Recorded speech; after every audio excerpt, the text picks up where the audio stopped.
നമസ്കാരം. Gravity Engineers അക്കാഡമിയുടെ zero to hero phase 2 സ്വാഗതം. എൻ്റെ പേര് ആര്യ. ഇന്ന് നമ്മൾ സർവേയുടെ പാർട്ട് 2 വീഡിയോയിലേക്കാണ് പോകുന്നത്. സർവേയിങ്ങിൻ്റെ തന്നെ പാർട്ട് 1 ഒരു വീഡിയോ നമ്മൾ ചെയ്തിട്ടുണ്ടായിരുന്നു. അതിൻ്റെ ലിങ്ക് ഡിസ്ക്രിപ്ഷൻ ബോക്സിൽ കൊടുത്തിട്ടുണ്ട്. ആ വീഡിയോയിൽ ഞാൻ പറഞ്ഞതുപോലെ തന്നെ നിങ്ങൾ സീറോ ടു ഹീറോ ഫേസ് 1 അതിൻ്റെ വീഡിയോസ്, സർവേയിങ്ങിൻ്റെ വീഡിയോസ് പോയി കാണണം. അതിൻ്റെ ലിങ്കും ഡിസ്ക്രിപ്ഷൻ ബോക്സിൽ കൊടുത്തിട്ടുണ്ട്. അല്ലെങ്കിൽ ഗ്രാവിറ്റി എഞ്ചിനീയേഴ്സ് അക്കാഡമിയുടെ യൂട്യൂബ് ചാനൽ വിസിറ്റ് ചെയ്യുകയാണെങ്കിൽ പ്ലേലിസ്റ്റായിട്ട് തന്നെ സർവേയിങ്ങിൻ്റെ 7 വീഡിയോയും നിങ്ങൾക്ക് ലഭിക്കുന്നതാണ്. ആ 7 വീഡിയോയിലൂടെ നിങ്ങൾക്ക് കംപ്ലീറ്റ്, നമ്മൾ അറിയാം എഞ്ചിനീയറിങ്ങിന് നമ്മൾ 2 സെമിസ്റ്ററായിട്ടാണ് സർവേയിങ് പഠിക്കുന്നത്. ആ കംപ്ലീറ്റ് ടോപ്പിക്കും ക്യാപ്സ്യൂൾ രൂപത്തിൽ മാക്സിമം പോയിന്റ്സ് ഉൾപ്പെടുത്തിക്കൊണ്ടാണ് 7 വീഡിയോയ്ക്കകത്ത് ഉൾപ്പെടുത്തിയിട്ടുള്ളത്. ആ വീഡിയോ കണ്ടാൽ നിങ്ങൾക്ക് ഒത്തിരി പോയിന്റ്സ് ലഭിക്കുന്നതാണ്. അത് കണ്ട് പഠിച്ചതിന് ശേഷം, അതുപോലെ surveying part 1 10 previous year questions discuss ചെയ്തിട്ടുണ്ടായിരുന്നു. ആ വീഡിയോയും കണ്ടതിന് ശേഷം ഈ ഒരു വീഡിയോയിലേക്ക് വരിക. അപ്പോൾ നമുക്കിന്ന് ക്ലാസ്സിലോട്ട് കിടക്കാം. അതിനു മുന്നേ നമ്മൾ ഈ വരുന്ന ഏപ്രിൽ 14 ബിടെക് സിവിൽ എഞ്ചിനീയറിംഗ് കഴിഞ്ഞവർക്കായിട്ട് അസിസ്റ്റൻ്റ് എഞ്ചിനീയറിൻ്റെ ഒരു കോഴ്സ് സ്റ്റാർട്ട് ചെയ്യുന്നുണ്ട്. ഓഫ്ലൈൻ കോഴ്സും ഉണ്ട്, ഓൺലൈൻ ക്ലാസ്സും ഉണ്ട്. അപ്പോൾ ഇതുവരെയും ജോയിൻ ചെയ്തിട്ടില്ലാത്തവർ താല്പര്യമുണ്ടെങ്കിൽ തീർച്ചയായിട്ടും വളരെ നല്ല ക്ലാസ്സാണ്. എക്സ്പീരിയൻസ്ഡ് ഫാക്കൽറ്റീസിൻ്റെ ക്ലാസ്സാണ്. എക്സ്പീരിയൻസ്ഡ് ഫാക്കൽറ്റീസ് എഴുതിയ ഒരു ബുക്ക്, എമിനൻ്റ് എന്ന് പറയുന്ന ഒരു ബുക്ക് കൂടെ നിങ്ങൾക്ക് ലഭിക്കുന്നതാണ്. ഓൺലൈൻ ആണെങ്കിൽ 500-ലധികം HD വീഡിയോസ് ലഭിക്കും. നിങ്ങൾക്ക് ഡൗട്ട്സ് എല്ലാം ചോദിക്കാൻ പറ്റും. അതുപോലെ ഓഫ്ലൈൻ ക്ലാസ്സിലും 27 സബ്ജക്ട്സ് കവർ ചെയ്യുന്നുണ്ട്. അപ്പോൾ ഇപ്പോഴാണെങ്കിൽ 25% ഡിസ്കൗണ്ടോടുകൂടി നമുക്ക് ഒരു അഫോർഡബിൾ ഫീസിൽ പഠിക്കാനായിട്ട് സാധിക്കും. അപ്പോൾ നമുക്ക് ഇന്നത്തെ ക്ലാസ്സിലോട്ട് കിടക്കാം. First question: the measuring or recording wheel of A planimeter is divided into dash parts. അപ്പോൾ ഈ ഒരു question overseer grade 3 tracer category number 102 2014 ചോദിച്ച ഒരു ക്വസ്റ്റ്യനാണ്. എന്താണ്? The measuring or recording wheel of A planimeter is divided into dash parts. അപ്പോൾ ഈ ഒരു ക്വസ്റ്റ്യൻ നമ്മൾ ടെക്സ്റ്റ് ബുക്ക് റെഫർ ചെയ്യുകയാണെങ്കിൽ കാൽക്കുലേഷൻ ഓഫ് ഏരിയാസ് എന്ന് പറയുന്ന ഒരു പോർഷനകത്ത് വരുന്നതാണ്. അപ്പോൾ നമുക്ക് ഏരിയ കാൽക്കുലേറ്റ് ചെയ്യാനായിട്ട് പല മെത്തേഡ്സ് ഉണ്ട്. ഒന്ന് ഏതൊക്കെയാണ്? ഫസ്റ്റ് വൺ എന്ന് പറയുന്നത് by the computation based directly on the field measurements. ഫീൽഡിലെ മെഷർമെൻറ്റ്സിൽ നിന്ന് നമുക്ക് കണ്ടുപിടിക്കാം, അവിടുത്തെ ഏരിയ കണ്ടുപിടിക്കാം. അതിലെങ്ങനെയൊക്കെയാണ്? ഒന്നാമത് by dividing the area into a number of triangles. നമുക്ക് തന്നിരിക്കുന്ന ഏരിയയെ ഒരു നമ്പർ ഓഫ് ട്രയാങ്കിൾസ് ആക്കി മാറ്റിയതിന് ശേഷം ആ എല്ലാ ട്രയാങ്കിളിൻ്റെ ഏരിയയിൽ നിന്ന് നമുക്ക് ടോട്ടൽ ഏരിയ കണ്ടുപിടിക്കാം. അതൊരു മെത്തേഡ്. പിന്നെ by offset to base line. Offset to base line എന്ന് പറയുന്ന മറ്റൊരു മെത്തേഡുണ്ട്. അപ്പോൾ ആ ഒരു method by offset to base line എന്ന് പറയുന്ന മെത്തേഡിൽ തന്നെ നമുക്കറിയാം സിംപ്സൺസ് റൂൾ നമ്മൾ പഠിച്ചിട്ടുണ്ട്. എന്താണ് സിംപ്സൺസ് റൂൾ? സിംപ്സൺസ് 1/3 റൂൾ എന്നാണ് പറയുന്നത്. അതുപോലെ mid ordinate rule. Mid ordinate rule,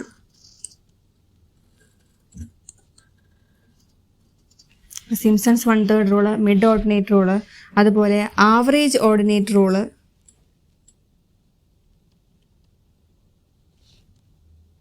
പിന്നെ ട്രപ്പിസോയിഡൽ റൂള്.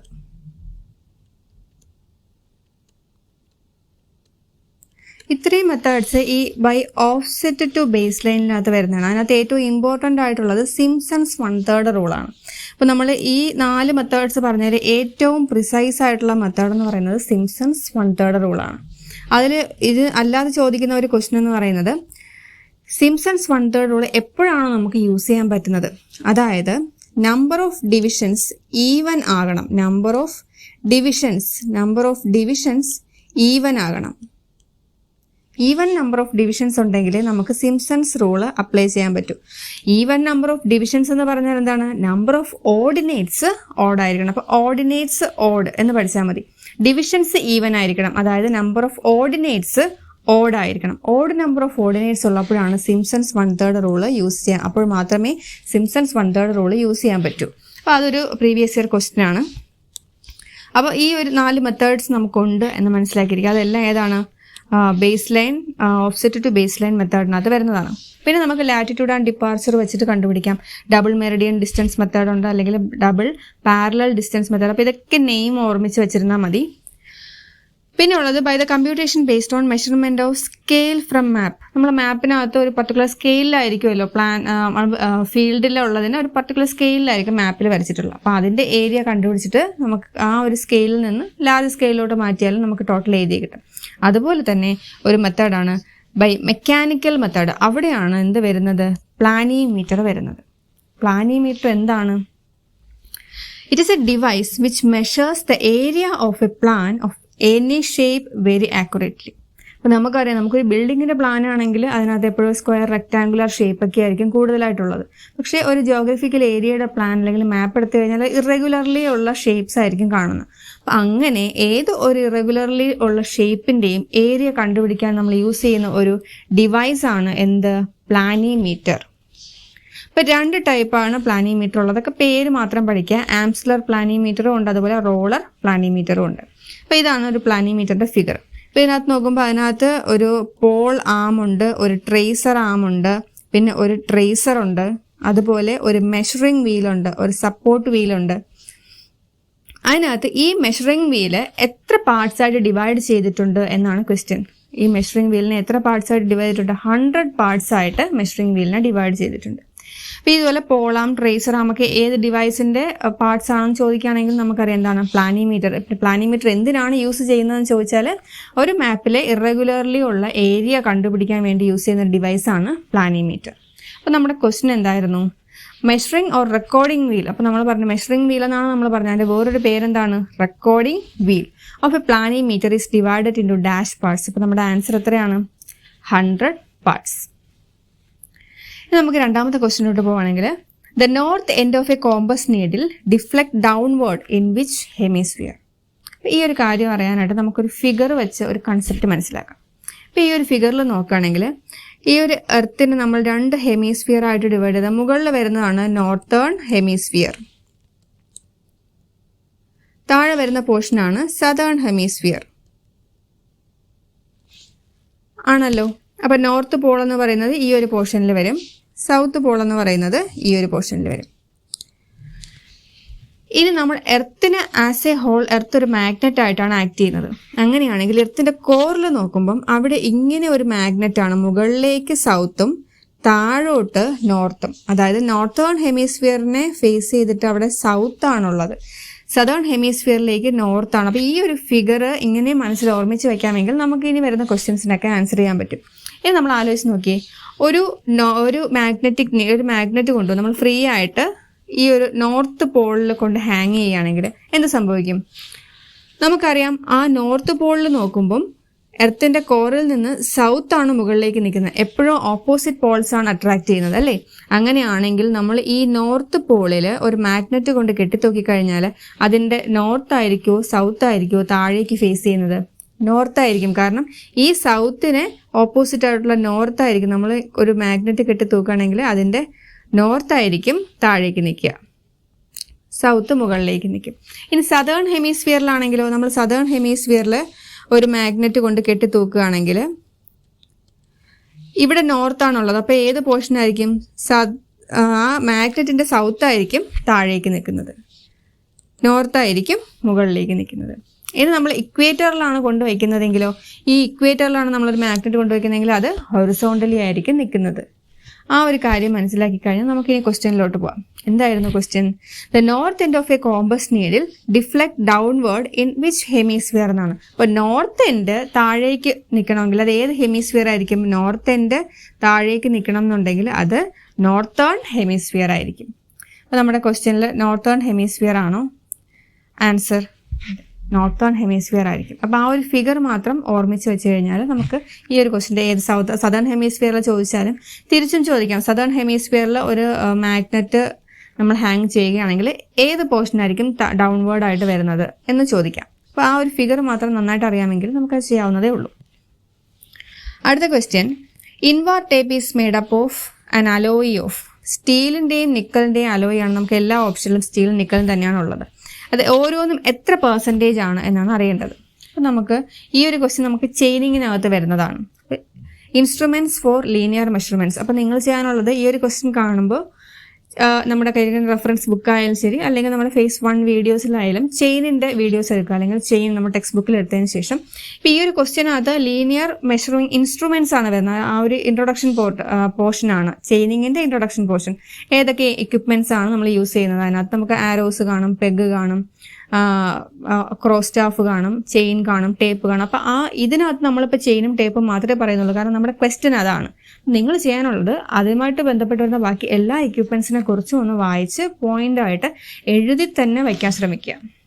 നമ്മൾ ഏത് വീഡിയോസ് കണ്ടാലും ഒരുപാട് വീഡിയോസ് അവൈലബിൾ ആണ്, ഒരുപാട് ടെക്സ്റ്റ് ബുക്ക് അവൈലബിൾ ആണ്. എല്ലാം നമ്മൾ ഒരു സബ്ജക്റ്റ് പഠിക്കുമ്പോൾ അതിന് വേണ്ടി ഒരു നോട്ട്ബുക്ക് വെച്ചിട്ട് എല്ലാ ക്വസ്റ്റ്യൻ്റെയും ആൻസർ നമുക്ക് എവിടെ നിന്ന് കിട്ടുന്ന കാര്യമായാലും ആ ഒരു ബുക്കിനകത്ത് തന്നെ എഴുതി വെക്കാൻ ശ്രമിക്കുക. അല്ലെങ്കിൽ നമ്മൾ എവിടെ നിന്നാണ് കിട്ടിയതെന്ന് പിന്നീട് റിവിഷൻ ചെയ്യുമ്പോൾ ബുദ്ധിമുട്ടായിരിക്കും.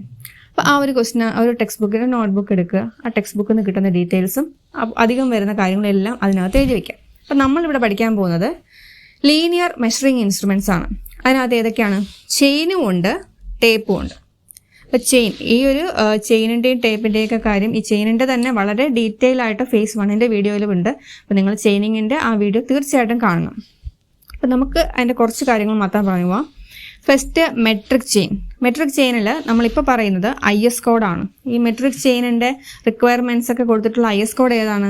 IS 14921970 ആണ് ആ ഒരു IS കോഡ്. അതുപോലെ നമുക്കിതൊരു 5, 10, 20, 30 മീറ്റർ വരെ ലെങ്തിൽ മെട്രിക് ചെയിൻസ് അവൈലബിൾ ആണ്. പിന്നെ മെട്രിക് ചെയിൻസിനെ കുറിച്ച് ഒരുപാട് കാര്യങ്ങളുണ്ട്. അതിൻ്റെ ഓരോ ലിങ്കിൻ്റെയും ലെങ്ത് 20 സെൻറ്റിമീറ്റർ ആണ്. ഓരോ മീറ്റർ കഴിയുമ്പോൾ ഒരു ബ്രാസ് റിങ് കൊടുക്കുന്നുണ്ട്. 5 മീറ്ററിലും 10 മീറ്ററിലൊക്കെ ടാലീസ് പ്രൊവൈഡ് ചെയ്യുന്നുണ്ട്. അതിൻ്റെയൊക്കെ മെറ്റീരിയൽ, അങ്ങനെയുള്ള കാര്യങ്ങളെല്ലാം ആ വീഡിയോസ് നോക്കി വ്യക്തമായിട്ട് പഠിച്ചു വെക്കേണ്ടതാണ്. സർവേയിങ് എന്ന് പറഞ്ഞാൽ വളരെ ഇമ്പോർട്ടൻ്റ് ആയിട്ടുള്ള സബ്ജക്റ്റാണ്. നമ്മൾ ITI മുതൽ BTech ലെവൽ വരെയുള്ള എല്ലാ കോമ്പറ്റേറ്റീവ് എക്സാമിനും 10ലധികം ക്വസ്റ്റ്യൻസ് ചോദിക്കുന്ന ഒരു സബ്ജക്റ്റാണ് സർവേയിങ്. അപ്പോൾ നമ്മൾ രണ്ടാമത്തെ ചെയിൻ നോക്കുകയാണെങ്കിൽ ഗണ്ടേഴ്സ് ചെയിൻ അല്ലെങ്കിൽ സർവേയേഴ്സ് ചെയിൻ. ഈ കഴിഞ്ഞ SSC എക്സാമിനും ചോദിച്ചതാണ്. ഗണ്ടേഴ്സ് ചെയിൻ അല്ലെങ്കിൽ സർവേയേഴ്സ് ചെയിനിൽ എത്ര ലിങ്ക് ഉണ്ട്, അത് എത്ര ഫീറ്റ് ആണ്? 66 ഫീറ്റ് ആണ്, 100 ലിങ്ക്സ് ആണ്. ഇത് ഓപ്ഷനിൽ തിരിച്ചും മറിച്ചും ചോദിക്കാൻ വളരെ എളുപ്പമാണ്. 100 ഫീറ്റ് 66 ലിങ്ക് അങ്ങനെ തിരിച്ച് ചോദിക്കും. അപ്പോൾ കറക്റ്റായിട്ട് പഠിച്ചു വയ്ക്കുക. അതിനായിട്ടൊരു എളുപ്പ വഴി എന്ന് പറയുന്നത് ഗണ്ടേഴ്സ് ചെയിനിലായാലും എഞ്ചിനീയേഴ്സ് ചെയിനിലായാലും ലിങ്ക്സിൻ്റെ എണ്ണം 100 തന്നെയാണ്. അതുപോലെ എഞ്ചിനീയേഴ്സ് ചെയിനിൽ ലിങ്കിൻ്റെ എണ്ണം തന്നെയാണ് അതിൻ്റെ ലെങ്ത്തും 100 ഫീറ്റ് ആണ്. പക്ഷേ ഗണ്ടേഴ്സ് ചെയിനിൽ 66 ഫീറ്റ് ആണ്. ഇനി റവന്യൂ ചെയിൻ എന്ന് പറഞ്ഞാൽ ഡിഫറെൻ്റ് ആണ്. അതിന് 33 ഫീറ്റ് ലെങ്ത് ഉണ്ട്, 16 ലിങ്ക്സ് ഉണ്ട്. അടുത്തത് ടേപ്പ്.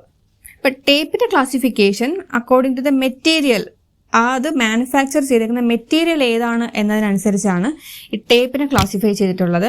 അത് ക്ലോത്ത് അല്ലെങ്കിൽ ലിനൻ ടേപ്പ് ഉണ്ട്. ക്ലോത്ത് ഓർ ലിനൻ ടേപ്പ് എന്ന് പറഞ്ഞാൽ തുണിയിൽ ഉണ്ടാക്കിയിട്ടുള്ള ടേപ്പാണ്. ആദ്യകാലങ്ങളിലൊക്കെ യൂസ് ചെയ്തിരുന്ന ടേപ്പ്. അതിൻ്റെ പ്രശ്നം എന്താണ്? അത് മോയ്സ്ചറിനെ റെസിസ്റ്റ് ചെയ്യില്ല. അപ്പോൾ മഴയൊക്കെ പെയ്യുന്ന സമയം അല്ലെങ്കിൽ മോയ്സ്ചർ കണ്ടൻറ്റൊക്കെ വരികയാണെങ്കിൽ അത് പെട്ടെന്ന് കേടായി പോകും. അതുപോലെ തന്നെ നമ്മളൊന്ന് പുൾ കൊടുക്കുമ്പോൾ കുറച്ച് കൂടുതലൊന്ന് വലിക്കുകയാണെങ്കിൽ എന്ത് ചെയ്യും? ചിലപ്പോൾ ഒന്ന് പൊട്ടിപ്പോവും. അപ്പോൾ അങ്ങനത്തെ പ്രശ്നങ്ങളൊക്കെ ഉണ്ടായിരുന്നു. അങ്ങനെയാണ് മെറ്റാലിക് ടേപ്പ് കൊണ്ടുവന്നത്. ഇപ്പോൾ മെറ്റാലിക് ടേപ്പിനകത്ത് പഠിക്കാനുള്ളത് അത് എന്തുകൊണ്ടാണ് കൺസ്ട്രക്ട് ചെയ്തിരിക്കുന്നതെന്നാണ്. വാട്ടർ പ്രൂഫ് ലിനൻ ഇന്റർവോവൺ ചെയ്തിട്ടുണ്ട്. ഏതുമായിട്ട്?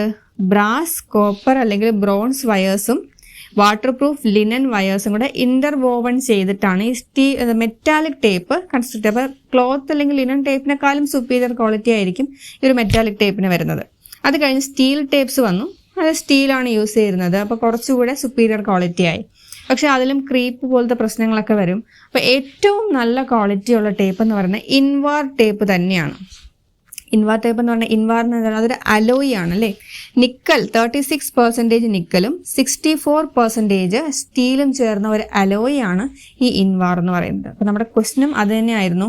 എന്താണ്? Invar tape is made up of alloy of, അല്ലെങ്കിൽ ഇൻവാർ എന്ന് പറഞ്ഞാൽ ഏത് അലോയി ആണെന്ന് ചോദിച്ചാൽ സ്റ്റീൽ 64%ഉം നിക്കൽ 36%ഉം ഉള്ള ഒരു അലോയി ആണ് ഇൻവാർ. നമുക്ക് നാലാമത്തെ ക്വസ്റ്റ്യനിലോട്ട് പോവാം. Box sextant is an instrument used for measuring angles. ഈ ക്വസ്റ്റ്യൻസ് എല്ലാം കാറ്റഗറി നമ്പർ 102 2014 ചോദിച്ച ക്വസ്റ്റ്യൻസ് ആണ്. Box sextant. അപ്പോൾ ഈ ഒരു പോർഷൻ മൈനർ ഇൻസ്ട്രുമെന്റ്സ് എന്ന് പറഞ്ഞാൽ നമ്മൾ ടെക്സ്റ്റ് ബുക്ക് നോക്കുകയാണെങ്കിൽ മൈനർ ഇൻസ്ട്രുമെന്റ്സ് എന്ന് പറയുന്ന ഒരു ചാപ്റ്ററിനകത്ത് വരുന്നതാണ്. അപ്പോൾ അതിനകത്ത് നമുക്ക് കുറേ മൈനർ ഇൻസ്ട്രുമെന്റ്സ് കാണാൻ പറ്റും. ഇപ്പോൾ ഇവിടെ ആൻസർ വരുന്നത് അപ് ടു 120 ഡിഗ്രിയാണ്. അതായത് ബോക്സ് സെക്സ്റ്റൻഡ് എന്ന് പറഞ്ഞ ഇൻസ്ട്രുമെന്റിൽ എത്ര ആംഗിൾ വരെ മെഷർ ചെയ്യാം? 120 ഡിഗ്രി ആംഗിൾ വരെ മെഷർ ചെയ്യാം. നമുക്ക് ആ മൈനർ ഇൻസ്ട്രുമെന്റ്സ് ഒന്ന് ബ്രീഫായിട്ട് നോക്കുകയാണെങ്കിൽ ക്ലിനോമീറ്റർ. ഇപ്പം ക്ലിനോമീറ്റർ എന്തിന് യൂസ് ചെയ്യുന്നു എന്ന് ചോദിക്കാം. മെഷർമെന്റ് ഓഫ് സ്ലോപ്സ്, അതുപോലെ ടേക്കിംഗ് ക്രോസ് സെക്ഷൻസ്, അതിനൊക്കെയാണ് ക്ലിനോമീറ്റർ യൂസ് ചെയ്യുന്നത്. ഇനി ഇന്ത്യൻ പാറ്റേൺ ക്ലിനോമീറ്റർ ഉണ്ട്. അതെന്തിനാണ്? ഡിഫറൻസ് ഇൻ എലിവേഷൻ കണ്ടുപിടിക്കാൻ ബിറ്റ്വീൻ 2 പോയിന്റ്സ്, 2 പോയിന്റ്സിനിടയ്ക്കുള്ള എലിവേഷനിലെ ഡിഫറൻസ് കണ്ടുപിടിക്കാനാണ് ഇന്ത്യൻ പാറ്റേൺ ക്ലിനോമീറ്റർ യൂസ് ചെയ്യുന്നത്. അപ്പോൾ ക്ലിനോമീറ്റർ എന്ന് പറയുന്ന സ്ലോപ്സ്, അപ്പോൾ സ്ലോപ്പ് എന്ന് പറയുമ്പോൾ തന്നെ അറിയാം 2 പോയിന്റ്സിനിടയ്ക്കുള്ള എലിവേഷനും കണ്ടുപിടിക്കാം. അതിന് സ്പെഷ്യൽ നെയിം ഉണ്ട്, എന്താണ്? Indian pattern clinometer. അടുത്ത ഒരു ഇൻസ്ട്രുമെന്റ് ആണ് പെൻഡാഗ്രാഫ്. എന്താണ് പെൻഡാഗ്രാഫ്? പെൻഡാഗ്രാഫ് എന്ന് പറയുന്ന ഒരു മാപ്പിനെ റീപ്രൊഡ്യൂസ് ചെയ്യാനോ അല്ലെങ്കിൽ അതിനെ എൻലാർജ് ചെയ്യാനോ റെഡ്യൂസ് ചെയ്യാനോ യൂസ് ചെയ്യുന്ന ഒരു എക്യുപ്മെന്റ് ആണ് പെൻഡാഗ്രാഫ്. ഇതിന്റെ പ്രിൻസിപ്പിൾ എന്ന് പറഞ്ഞാൽ സിമിലർ ട്രയാങ്കിൾസ് ആണ്. സിമിലർ ട്രയാങ്കിളിന്റെ പ്രിൻസിപ്പിൾ വെച്ച് വർക്ക് ചെയ്യുന്ന, ഒരു മാപ്പിനെ എൻലാർജ് ചെയ്യാനോ റെഡ്യൂസ് ചെയ്യാനോ റീപ്രൊഡ്യൂസ് ചെയ്യാനോ യൂസ് ചെയ്യുന്ന ഒരു എക്യുപ്മെന്റ് ആണ് പെൻഡാഗ്രാഫ്. അതുപോലെ തന്നെയാണ് sextant. Horizontal and vertical angle measure ചെയ്യാൻ വേണ്ടിയിട്ടാണ് നമ്മൾ സെക്സ്റ്റൻസ് യൂസ് ചെയ്യുന്നത്. അപ്പോൾ ഇതിനെ കണക്ട് ചെയ്ത് നമുക്ക് വേണമെങ്കിൽ ഒരു എക്യുപ്മെന്റ് കൂടെ പറയാം, പ്ലാനിമീറ്റർ. നമ്മൾ നേരത്തെ പറഞ്ഞായിരുന്നു അല്ലേ, പ്ലാനിമീറ്റർ നമ്മൾ ഏരിയ കാൽക്കുലേഷനിലാണ് പറഞ്ഞത്. പക്ഷെ അതും നമുക്കൊരു മൈനർ ഇൻസ്ട്രുമെന്റ് ആണെന്ന് പറയാം. എന്തിനായിരുന്നു യൂസ് ചെയ്തിരുന്നത്? ഇറഗുലർ ഷേപ്പിലുള്ള മാപ്പിന്റെ ഏരിയ കണ്ടുപിടിക്കുന്ന ഡിവൈസ് ആയിരുന്നു പ്ലാനിമീറ്റർ. അപ്പോൾ അതിന്റെ കൂടെ നമ്മൾ ക്ലിനോമീറ്റർ, പെൻഡാഗ്രാഫ്, അതുപോലെ സെക്സ്റ്റന്റ്, ഇതിന്റെയൊക്കെ യൂസ് പറഞ്ഞിട്ട് അല്ലെങ്കിൽ മാപ്പിനെ റീപ്രൊഡ്യൂസ് ചെയ്യാനായിട്ട് റെഡ്യൂസ് ചെയ്യാനോ എൻലാർജ് ചെയ്യാനോ എന്താണ് യൂസ് ചെയ്യുന്നത്, സ്കെയിൽ വേരി ചെയ്യാൻ യൂസ് ചെയ്യുന്ന എന്താണ് എക്യുപ്മെന്റ് എന്ന് ചോദിച്ചാൽ പെൻഡാഗ്രാഫ് ആണ് ആൻസർ. അപ്പോൾ ഈ എക്യുപ്മെന്റ്സിന്റെ എല്ലാം ഒരു ചെറിയ ഐഡിയ വേണം. ഇപ്പോൾ സെക്സ്റ്റന്റ്, നമ്മുടെ ക്വസ്റ്റ്യൻ സെക്സ്റ്റന്റ് ആയതുകൊണ്ട് തന്നെ അതിന്റെ പ്രിൻസിപ്പിൾ എന്താണെന്ന് നോക്കാം. When a ray of light reflected successively from 2 mirrors, the angle between first and last directions of a ray is twice the angle between the planes of 2 mirrors. എന്ന് പറഞ്ഞാൽ ഈ ഒരു സെക്സ്റ്റന്റിനകത്ത് നമുക്ക് 2 മിറേഴ്സ് കാണും. ഈ 2 മിറേഴ്സും ഒന്നെന്ന് പറയുന്നത് half portion silvered and half unsilvered ആണ്, ഒരെണ്ണം ഫുള്ളി സിൽവേർഡ് ആണ്. അപ്പം ഇങ്ങനെ 2 ഗ്ലാസ് പ്ലേറ്റ്സ് ഉണ്ട്. ഈ 2 ഗ്ലാസ് പ്ലേറ്റ്സിനിടയ്ക്ക് നമുക്ക് 2 പോയിന്റ്സിനിടയ്ക്കുള്ള ഹൊറിസോണ്ടൽ ആംഗിളാണ് വേണ്ടതെങ്കിൽ നമ്മൾ ഈ 2 പോയിന്റിനെയും സൈറ്റ് ചെയ്യും. അപ്പോൾ അതിൻ്റെ റേസിൻ്റെ ആംഗിൾ, ആ റേസ് എന്ന് പറഞ്ഞാൽ ഈ മിററിലും എന്ത് ചെയ്യും? റിഫ്ലക്റ്റ് ചെയ്യും. 2 മിററിലും റിഫ്ലക്റ്റ് ചെയ്യും. അങ്ങനെ റിഫ്ലക്റ്റ് ചെയ്ത് പോകുമ്പോൾ ആ 2 റേസിനിടയ്ക്കുള്ള ആംഗിളാണ് നമുക്ക് വേണ്ടത്. അതാണ് നമ്മൾ കണ്ടുപിടിക്കാൻ പോകുന്നത്. അപ്പോൾ അത് കണ്ടുപിടിക്കാനായിട്ടുള്ള എളുപ്പ വഴി എന്ന് പറയുന്നത്, അങ്ങനെ ഒരു റേ 2 മിറേഴ്സിനും റിഫ്ലക്റ്റ് ചെയ്ത് പോവുകയാണെങ്കിൽ ആ റേക്ക് ഇടയ്ക്കുള്ള ആംഗിൾ, ആ 2 ഒബ്ജക്റ്റിന് ഇടയ്ക്കുള്ള ആംഗിൾ എന്ന് പറയുന്നത് ഈ 2 മിറേഴ്സിനിടയ്ക്കുള്ള ആംഗിളിൻ്റെ ട്വൈസ് ആയിരിക്കും. അപ്പോൾ തീറ്റയാണ് നമുക്ക് ഈ 2 മിററിനിടയ്ക്ക് കിട്ടുന്നതെങ്കിൽ 2 തീറ്റ ആയിരിക്കും നമുക്ക് ആ 2 ഒബ്ജക്റ്റിനും ഇടയ്ക്കുള്ള ആംഗിൾ. അപ്പോൾ ഈ മിറേഴ്സിനിടയ്ക്കുള്ള ആംഗിൾ നമുക്ക് ആ ഇൻസ്ട്രുമെൻറ്റിൽ നിന്ന് തന്നെ കിട്ടും. അങ്ങനെയാണെങ്കിൽ അതിൻ്റെ ട്വൈസ് എടുത്താൽ മതി, അതിനിടയ്ക്കുള്ള ഹൊറിസോണ്ടൽ ആംഗിൾ കിട്ടും. അതുപോലെ വെർട്ടിക്കൽ ആംഗിൾ ആയാലും കിട്ടും. അതാണ് അതിൻ്റെ പ്രിൻസിപ്പിൾ എന്ന് പറയുന്നത്. പിന്നെ ടൈപ്സ് സെക്സ്റ്റൻസ്, ബോക്സ് സെക്സ്റ്റൻ്റ് ഉണ്ട്, നോട്ടിക്കൽ സെക്സ്റ്റൻ്റ് ഉണ്ട്, അതുപോലെ സൗണ്ടിങ് സെക്സ്റ്റൻ്റും ഉണ്ട്. അപ്പോൾ നമ്മൾ നേരത്തെ അതിൻ്റെ ക്വസ്റ്റ്യൻ്റെ ആൻസർ പറഞ്ഞത് 120 ഡിഗ്രി വരെ ഒരു സെക്സ്റ്റൻറ്റിൽ നമുക്ക് ആംഗിൾ മെഷർ ചെയ്യാനായിട്ട് സാധിക്കും. അപ്പോൾ 5ാമത്തെ ക്വസ്റ്റ്യനോട് പോവുകയാണെങ്കിൽ, in prismatic compass the magnetic needle use this. നമ്മൾ വീണ്ടും കോമ്പസ് സർവേയിങ്ങിലോട്ടാണ് എത്തിയേക്കുന്നത്. പ്രിസ്മാറ്റിക് കോമ്പസിൽ ഏത് ടൈപ്പ് നീഡിലാണ് യൂസ് ചെയ്യുന്നത്? അപ്പോൾ അതിനായിട്ട് നമുക്ക് കോമ്പസസ് നോക്കുകയാണെങ്കിൽ ട്രഫ് കോമ്പസ് ഉണ്ട്, പ്രിസ്മാറ്റിക് കോമ്പസ് ഉണ്ട്, സർവേയേഴ്സ് കോമ്പസ് ഉണ്ട്, അതുപോലെ ട്യൂബുലാർ കോമ്പസ് ഉണ്ട്. അങ്ങനെ 4 ടൈപ്പ്, അതിൽ കൂടുതലും കോമ്പസസ് ഉണ്ട്. പക്ഷേ അതിൽ ഏറ്റവും ഇമ്പോർട്ടൻ്റ് ആയിട്ട് വരുന്ന 2 എണ്ണമാണ് പ്രിസ്മാറ്റിക് കോമ്പസും അതുപോലെ സർവേയേഴ്സ് കോമ്പസും. ട്യൂബുലാർ കോമ്പസും ട്രഫ് കോമ്പസും ഒക്കെ നമ്മൾ യൂസ് ചെയ്യുന്നത് ജസ്റ്റ് നോർത്ത് ഡയറക്ഷൻ എവിടെയാണെന്ന് അറിയാൻ വേണ്ടി മാത്രമാണ്. ആ നോർത്തിൽ നിന്ന് നമുക്ക് ആംഗിൾ മെഷർ ചെയ്യാൻ പറ്റുന്നത് പ്രിസ്മാറ്റിക് കോമ്പസിലും സർവേയേഴ്സ് കോമ്പസും യൂസ് ചെയ്തിട്ടാണ്. അങ്ങനെയാണെങ്കിൽ നമുക്ക് ഈ ഒരു ഡിഫറൻസ് ഒന്ന് നോക്കാം. പ്രിസ്മാറ്റിക് കോമ്പസിൽ നോക്കിയേ, ഫസ്റ്റ് വൺ എന്താ പറഞ്ഞേക്കുന്നത്? ഗ്രാജുവേഷൻ സർക്കിൾ, ഒരു graduated circle is fixed to the broad type needle. അപ്പോൾ നമുക്ക് ഇവിടെ നിന്ന് തന്നെ ആൻസർ കിട്ടി. പ്രിസ്മാറ്റിക് കോമ്പസിൽ ബ്രോഡ് ടൈപ്പ് നീഡിലാണ് യൂസ് ചെയ്യുന്നത്. ആ നീഡിലേക്കാണ് അവിടുത്തെ ഗ്രാജുവേറ്റഡ് സർക്കിള് ഫിക്സ് ചെയ്തിരിക്കുന്നത്. അതുകൊണ്ട് തന്നെ നമ്മൾ ഇത് റൊട്ടേറ്റ് ചെയ്തു എന്ന് വെച്ചിട്ട് ലൈൻ ഓഫ് സൈറ്റ് മാറുന്നില്ല. നമ്മൾ റൊട്ടേറ്റ് ചെയ്യുമ്പോൾ ലൈൻ ഓഫ് സൈറ്റ് മാറത്തില്ല, ലൈൻ ഓഫ് സൈറ്റ് റൊട്ടേറ്റ് ചെയ്യുന്നതിനനുസരിച്ച് ഈ വാല്യൂ മാറത്തില്ല. എന്തുകൊണ്ടാണ്? ആ നീഡിലുമായിട്ടാണ് ഗ്രാജുവേറ്റഡ് സർക്കിള് ഫിക്സ് ചെയ്ത് വെച്ചേക്കുന്നത്. പക്ഷെ സർവേയേഴ്സ് കോമ്പസിൽ അങ്ങനെയല്ല. സർവേയേഴ്സ് കോമ്പസിൽ ഗ്രാജുവേറ്റഡ് സർക്കിൾ ആ ബോക്സിലേക്കാണ് ഫിക്സ് ചെയ്തിട്ടുള്ളത്. നമ്മളെ ക്ലോക്കിലേക്ക് പോലെ നീഡിൽ സെപ്പറേറ്റ് ആയിട്ടാണ് മൂവ് ചെയ്യുന്നത്. നീഡിലുമായിട്ട് ഡയറക്റ്റ് അല്ല ആ ഒരു ഗ്രാജുവേറ്റഡ് സർക്കിൾ ഫിക്സ് ചെയ്തിരിക്കുന്നത്. മാത്രമല്ല സർവേയേഴ്സ് കോമ്പസിൽ നമ്മൾ edge bar type edge bar type നീഡിലാണ് യൂസ് ചെയ്യുന്നത്. ഇവിടെ നമ്മൾ യൂസ് ചെയ്യുന്ന നീഡിൽ ഏതായിരുന്നു? പ്രിസ്മാറ്റിക് കോമ്പസിൽ നമ്മൾ യൂസ് ചെയ്യുന്ന ബ്രോഡ് ടൈപ്പ് നീഡിലായിരുന്നു. സർവേയസ് കോമ്പസിൽ എഡ്ജ് ബാർ ടൈപ്പ് നീഡിലാണ് യൂസ് ചെയ്യുന്നത്. ഇനി സെക്കൻഡ് പറയുന്നത് എന്താണ്? There is a prism at viewing end. Prismatic കോമ്പസിന്റെ പ്രത്യേകത തന്നെ അതിനകത്തൊരു പ്രിസം ഉണ്ട്. സർവേയസ് കോമ്പസിൽ ഈ ഒരു പ്രിസം ഇല്ല. അതുകൊണ്ട് തന്നെ നമ്മൾ പ്രിസ്മാറ്റിക് കോമ്പസും സർവേയസ് കോമ്പസിന്റെ ഇനിഷ്യൽ അഡ്ജസ്റ്റ്മെന്റ് ചെയ്യുന്ന പ്രൈമറി അഡ്ജസ്റ്റ്മെന്റ് ചെയ്യുന്ന സമയത്ത് ലെവലിങ്ങും സെൻറ്ററിങ്ങും മാത്രമാണ് സാധാരണ ചെയ്യുന്നത്. പ്രിസ്മാറ്റിക് കോമ്പസിനകത്ത് എന്ത് ചെയ്യണം? ഒരു പ്രിസം ഉള്ളതുകൊണ്ട് അതിന് ഫോക്കസ് കൂടെ ചെയ്യേണ്ടി വരും. സർവേയസ് കോമ്പസിനകത്ത് അങ്ങനെ ഒരു പ്രിസം ഇല്ല. മൂന്നാമത് പറയുന്നത് എന്താണ്? Citing and reading can be done simultaneously എന്ന് പറഞ്ഞാൽ ഈ പ്രിസ്മാറ്റിക് കോമ്പസിനകത്ത് നമുക്ക് 2 സ്ലിറ്റ് കാണും. ഒബ്ജക്റ്റിനെ വ്യൂ ചെയ്യാനായിട്ടൊരു സ്ലിറ്റും കാണും, റീഡിംഗ് നോക്കാനായിട്ടൊരു സ്ലിറ്റും കാണും. അപ്പോൾ നമ്മൾ ആ ഒരു സ്ലിറ്റിൽ കൂടെ നോക്കുമ്പോൾ നമുക്ക് സൈറ്റ് ചെയ്യുന്നതിനൊപ്പം തന്നെ റീഡിംഗ് നോക്കാം. കാരണം പ്രിസത്തിലൂടെയാണ് നമുക്ക് റീഡിംഗ് കിട്ടുന്നത്. അതുകൊണ്ട് തന്നെ ഈ പ്രിസ്മാറ്റിക് കോമ്പസിനകത്തുള്ള ഗ്രാജുവേഷൻസ് തല തിരിച്ചാണ് എഴുതിയേക്കുന്നത്. മിററിൽ കാണുന്നത് പോലെയാണ് എഴുതിയേക്കുന്നത്. അപ്പോൾ നമുക്ക് നേരിട്ട് അതിലേക്ക് നോക്കിയാൽ റീഡിങ്സ് വായിക്കാൻ ബുദ്ധിമുട്ടായിരിക്കും. അത് ആ പ്രിസത്തിലൂടെ നമ്മൾ നോക്കുമ്പോൾ മിറർ ഇഫക്റ്റിൽ കൂടെ നമുക്കറിയാം. നമ്മൾ ആംബുലൻസ് എന്നൊക്കെ എഴുതിയേക്കുന്നത് എന്താണ്? തിരിച്ചല്ലേ വായിക്കുന്നത്.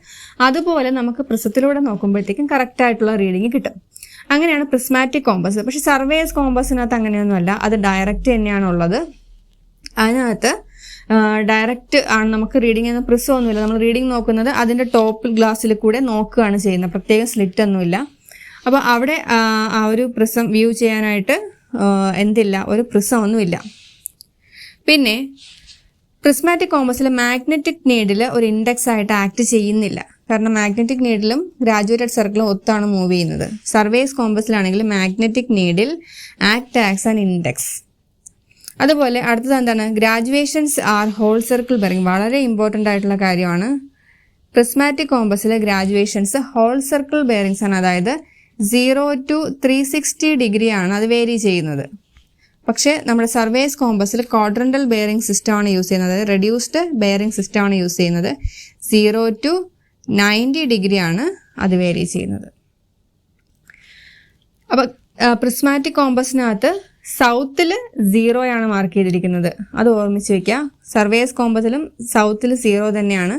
പക്ഷെ സൗത്തിലും നോർത്തിലും 0 ആണ്. പ്രിസ്മാറ്റിക് കോമ്പസിൽ സൗത്തിൽ 0 തന്നെയാണ് മാർക്ക് ചെയ്തിട്ടുള്ളത്. അപ്പോൾ നിങ്ങൾ എപ്പോഴും പറയുന്ന പോലെ തന്നെയാണ് ഇതിൻ്റെ ഫേസ് 1 വീഡിയോ, കോമ്പസ് സർവേയിങ്ങിൻ്റെ വീഡിയോ കണ്ടു കഴിഞ്ഞാൽ കുറേ കൂടി ഡീറ്റെയിൽസ് നിങ്ങൾക്ക് കിട്ടും. ശരി, അടുത്ത എന്താണ്? 6ാമത്തെ പോയിന്റ്, ഗ്രാജുവേഷൻസ്. നമ്മൾ നേരത്തെ പറഞ്ഞ കാര്യം തന്നെ. നമ്മൾ പ്രിസത്തിൽ കൂടെ നോക്കുന്നത് കാരണം ഗ്രാജുവേഷൻസ് എല്ലാം ഇൻവേർട്ടഡ് ആയിട്ടാണ് പ്രിസ്മാറ്റിക് കോമ്പസിൽ എഴുതിയിട്ടുള്ളത്. പക്ഷെ സർവേയസ് കോമ്പസിൽ അങ്ങനെയല്ല. അടുത്തത് reading is taken through a prism. അവിടെ സർവേയസ് കോമ്പസിലാണെങ്കിലോ reading is taken directly by viewing from top glass. നമ്മൾ നേരത്തെ പറഞ്ഞു ഇതിനകത്ത് നമുക്ക് പ്രിസത്തിൽ കൂടെ നോക്കാൻ പറ്റും. പക്ഷെ സർവേയസ് കോമ്പസിൽ എന്താണ്? നമ്മൾ അതിൻ്റെ ടോപ്പിൽ കൂടെ നോക്കേണ്ടതായിട്ട് വരും. അതുപോലെ തന്നെ ട്രിപ്പോഡ്. പ്രിസ്മാറ്റിക് കോമ്പസിൽ നമ്മൾ സൈറ്റിങ്ങും റീഡിംഗ് എടുക്കുന്നതും സൈമുൾട്ടേനിയസ്ലി നടക്കുന്നത് കൊണ്ട് നമുക്ക് ട്രിപ്പോഡിൻ്റെ ആവശ്യം വരുന്നില്ല. വേണമെങ്കിൽ യൂസ് ചെയ്യാം എന്നുള്ളതേ ഉള്ളൂ. സർവേയസ് കോമ്പസിൽ അങ്ങനെയല്ല. നമ്മൾ സൈറ്റ് ചെയ്തതിന് ശേഷം രണ്ടാമത് ചെന്ന് അതിൻ്റെ ടോപ്പിൽ കൂടെ നോക്കിയാലേ നമുക്ക് ആ റീഡിംഗ് കാണാൻ പറ്റൂ. അപ്പോൾ ഒരു ട്രിപ്പോഡ് എന്തായാലും സർവേയസ് കോമ്പസിന് വേണം. ഇനി നമ്മുടെ ക്വസ്റ്റ്യൻ എന്തായിരുന്നു? പ്രിസ്മാറ്റിക് കോമ്പസിൽ നമ്മൾ യൂസ് ചെയ്യുന്ന നീഡിൽ ഏതാണെന്നായിരുന്നു. ബ്രോഡ് ടൈപ്പ് നീഡിലാണ് യൂസ് ചെയ്യുന്നത്. അതെ, ബ്രോഡ് ടൈപ്പ് നീഡിലാണ് നമ്മൾ പ്രിസ്മാറ്റിക് കോമ്പസിൽ യൂസ് ചെയ്യുന്നത്. ഇനി vertical distance between 2 consecutive contour lines. അപ്പോൾ നമ്മൾ പുതിയ ടോപ്പിക്കിലേക്ക് കടന്നു, കോണ്ടൂറിങ്ങിനകത്തേക്ക് കടന്നു. അപ്പോൾ എന്താണ് ഒരു കോണ്ടൂർ? കോണ്ടൂർ എന്ന് പറഞ്ഞാൽ എന്താണ്? സെയിം എലിവേഷനുള്ള പോയിന്റ്സിനെ എല്ലാം കൂടെ ജോയിൻ ചെയ്തുകൊണ്ട് നമ്മൾ വരയ്ക്കുന്ന ഒരു ഇമാജിനറി ലൈനാണ് കോണ്ടൂർ എന്ന് പറയുന്നത്. ഈ കോണ്ടൂറിൽ കുറച്ച് ടേംസ് ഉണ്ട്. അതായത് 2 അഡ്ജസന്റ് കോണ്ടൂർസിനിടയ്ക്കുള്ള ഹൊറിസോണ്ടൽ ഡിസ്റ്റൻസിന് പറയുന്ന പേരാണ് ഹൊറിസോണ്ടൽ ഇക്വലന്റ്. ഹൊറിസോണ്ടൽ ഡിസ്റ്റൻസിന് പറയുന്ന പേരാണ് ഹൊറിസോണ്ടൽ ഇക്വലന്റ്. 2 കോൺസിക്യൂട്ടീവ് കോണ്ടൂർസിനിടയ്ക്കുള്ള ഹൊറിസോണ്ടൽ ഡിസ്റ്റൻസ്. അപ്പോൾ വെർട്ടിക്കൽ ഡിസ്റ്റൻസിന് നമ്മൾ എന്ത് പറയും? കോണ്ടൂർ ഇന്റർവെൽ എന്നാണ് പറയുന്നത്. Contour interval. അതുപോലെ ഒരുപാട് തവണ PSCക്കും അതുപോലെ വേറെ കോമ്പറ്റേറ്റീവ് എക്സാംസിനൊക്കെ ചോദിച്ചിട്ടുള്ള കാര്യങ്ങളാണ്. Contour lines close to each other ആണെങ്കിൽ അത് എന്തിനെ സൂചിപ്പിക്കുന്നു? ക്ലോസ് ടു ഈച്ച് അതർ ആണെങ്കിൽ അത് സ്റ്റീപ്പ് സ്ലോപ്പിനെ സൂചിപ്പിക്കുന്നു. ഫാർ അപ്പാർട്ട് ആണെങ്കിൽ അത് ജെന്റിൽ സ്ലോപ്പിനെ സൂചിപ്പിക്കുന്നു. അതുപോലെ തന്നെ എപ്പോഴും എല്ലാ കോണ്ടൂറും ക്ലോസ്ഡ് ആയിരിക്കും. പക്ഷെ നമ്മളൊരു മാപ്പിനകത്ത് തന്നെ അത് ക്ലോസ്ഡ് ആവണമെന്ന് നിർബന്ധമൊന്നുമില്ല. പക്ഷെ എപ്പോഴായാലും കോണ്ടൂർസ് എല്ലാം ക്ലോസ്ഡ് ആണ്. പിന്നെ ഒരു പോണ്ടിൻ്റെയോ ഹില്ലിൻ്റെയോ ഒക്കെ കോണ്ടൂർ എടുക്കുമ്പോഴത്തേക്കും അത് മാപ്പിനകത്ത് തന്നെ അത് ക്ലോസ്ഡ് ആയിരിക്കും. അപ്പോൾ നമ്മളൊരു ഹില്ലിൻ്റെ കോണ്ടൂർ എടുക്കുകയാണെങ്കിൽ ഇങ്ങനെ പോകുമ്പോൾ അകത്തോട്ട് പോകും തോറും കോണ്ടൂർസിൻ്റെ വാല്യൂ കൂടി വരും. ഹില്ലാണെങ്കിൽ. ഒരു പോണ്ടാണെങ്കിലോ നമ്മൾ അകത്തേക്ക് പോകുന്തോറും വാല്യൂസ് കുറഞ്ഞായിരിക്കും വരുന്നത്. അതുപോലെ ഒരിക്കലും സാധാരണഗതിയിൽ രണ്ട് കോണ്ടൂർസ് ഓവർലാപ്പ് ചെയ്യില്ല. അങ്ങനെ ഓവർലാപ്പ് ചെയ്യുന്നുണ്ടെങ്കിൽ, അത് ക്രോസ് ചെയ്യുന്നുണ്ടെങ്കിൽ അതെന്താണ് സൂചിപ്പിക്കുന്നത്? ദെയർ ഈസ് ആൻ ഓവർ ഹാങ്ങിങ് ക്ലിഫ്. നമ്മുടെ ക്വസ്റ്റ്യൻ ഇവിടെ എന്തായിരുന്നു? Vertical distance between two consecutive contour lines. എന്തായിരുന്നു ആ വെർട്ടിക്കൽ ഡിസ്റ്റൻസ് നമ്മൾ പറഞ്ഞ പേര്? Contour interval.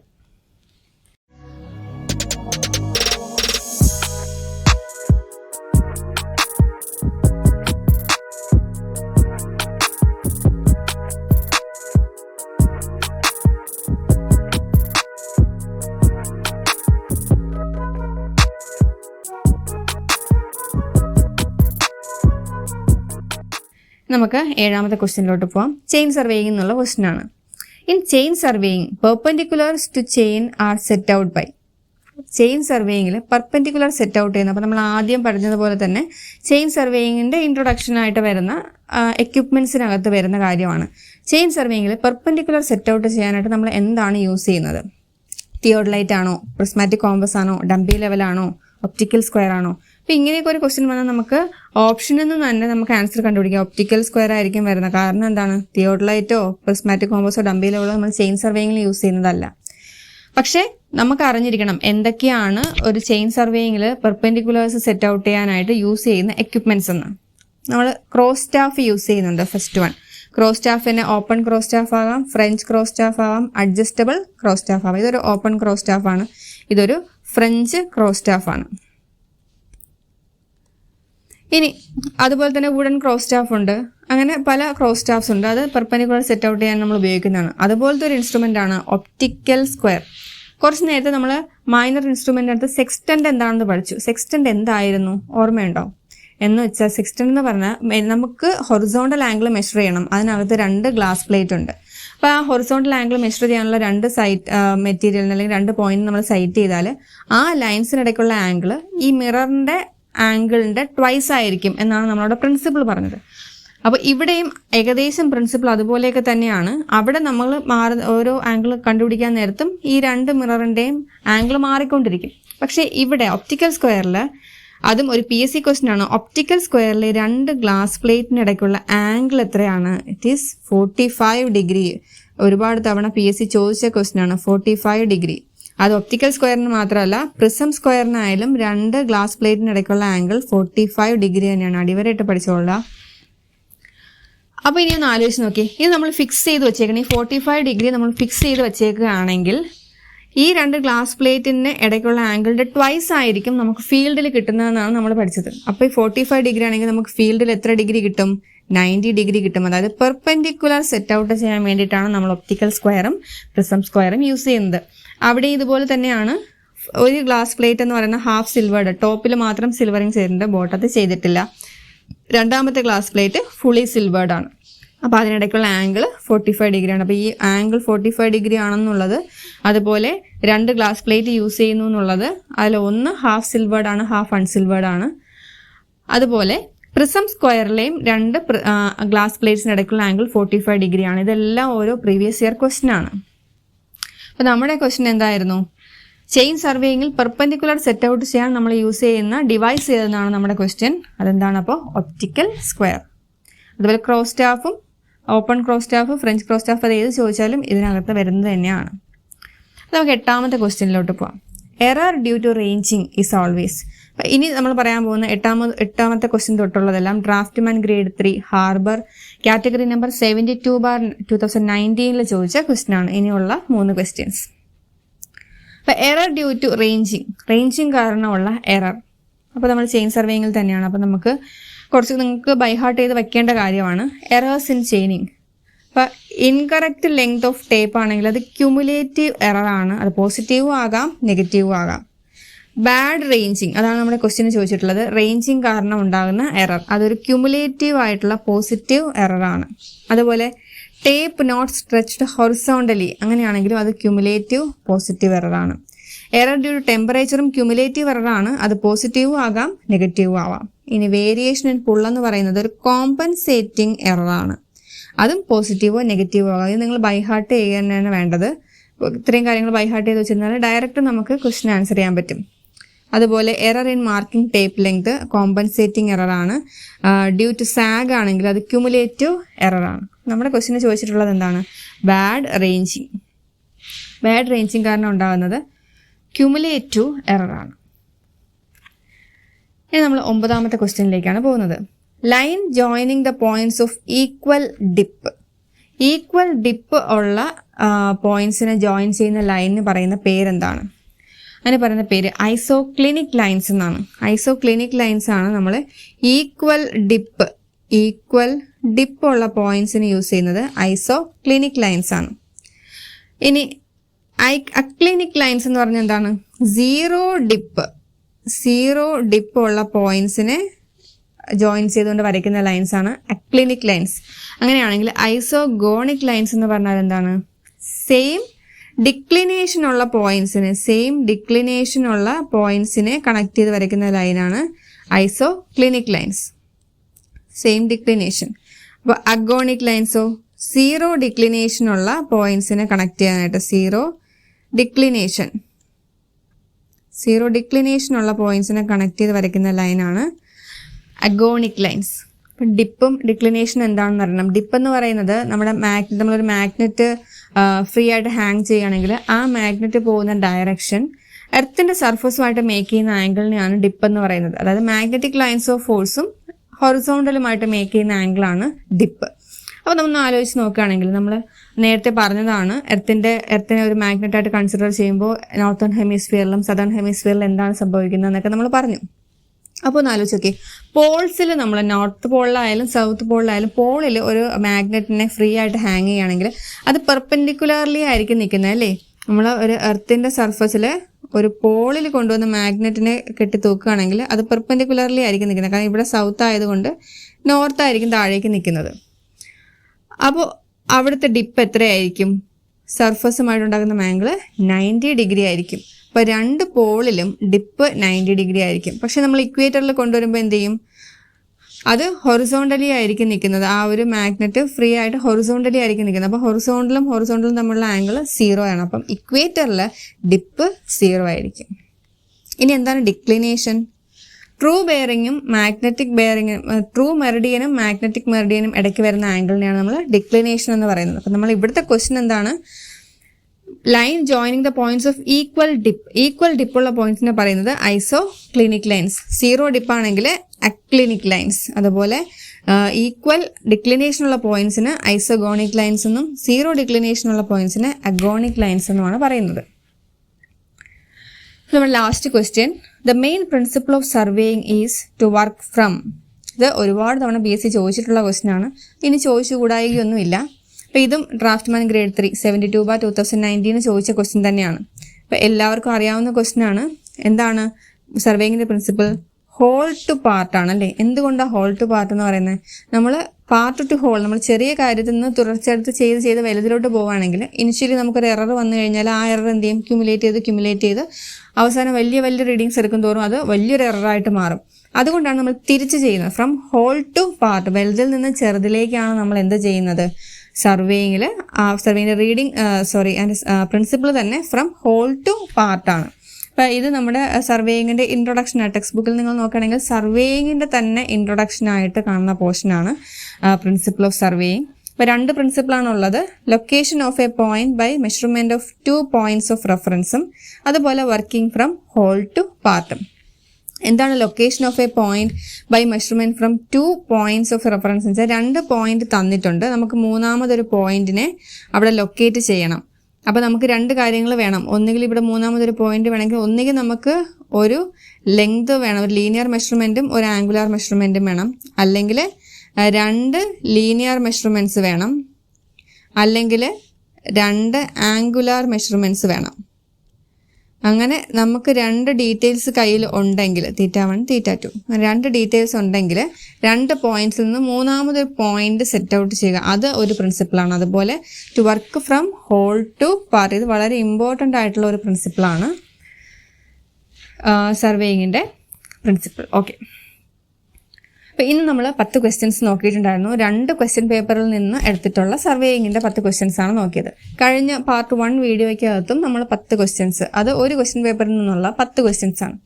എപ്പോഴും ക്വസ്റ്റ്യൻ പേപ്പർ ഡിസ്കസ് ചെയ്യുന്നതിൻ്റെ കാര്യം എത്രത്തോളം വാസ്റ്റായിട്ട് ക്വസ്റ്റ്യൻസ് വരും, ഏതൊക്കെ ഏരിയയിൽ നിന്ന് ക്വസ്റ്റ്യൻസ് വരാം, എന്തൊക്കെ നമ്മൾ കവർ ചെയ്യണം എന്നറിയാൻ വേണ്ടിയിട്ടാണ് നമ്മൾ ക്വസ്റ്റ്യൻസ് ഡിസ്കസ് ചെയ്യുന്നത്. അതുപോലെ തന്നെ നമ്മൾ തിയറി പഠിക്കുമ്പോൾ എന്താണ് എപ്പോഴും ചിലപ്പോൾ ബോറായിരിക്കും. നമ്മൾ കുറേ കാര്യങ്ങൾ മനസ്സിലാക്കി വെച്ചു എന്ന് വിചാരിക്കും, പക്ഷെ കറക്റ്റായിട്ട് അത് ഇൻ്റർപ്രറ്റ് ചെയ്യാൻ നമുക്ക് അറിയാമോ എന്നറിയാനും എപ്പോഴും ക്വസ്റ്റ്യൻസ് ചെയ്യുന്നത് നല്ലതാണ്.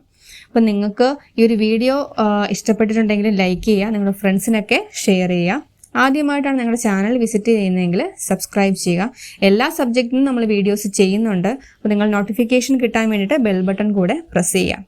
ഇപ്പോൾ പഠിപ്പിക്കുന്നതിലോ എന്തെങ്കിലും മനസ്സിലാകാതെ എന്തെങ്കിലും മിസ്റ്റേക്ക് പറഞ്ഞു പോയിട്ടുണ്ടെങ്കിലോ ഒക്കെ നിങ്ങൾക്ക് കമൻറ്റ് ചെയ്യാം. ക്രിറ്റിസിസംസ് എല്ലാം പറയാം. എന്ത് ഡൗട്ട് ഉണ്ടെങ്കിലും നിങ്ങൾ കമൻറ്റ് ചെയ്യാം. Thank you for watching.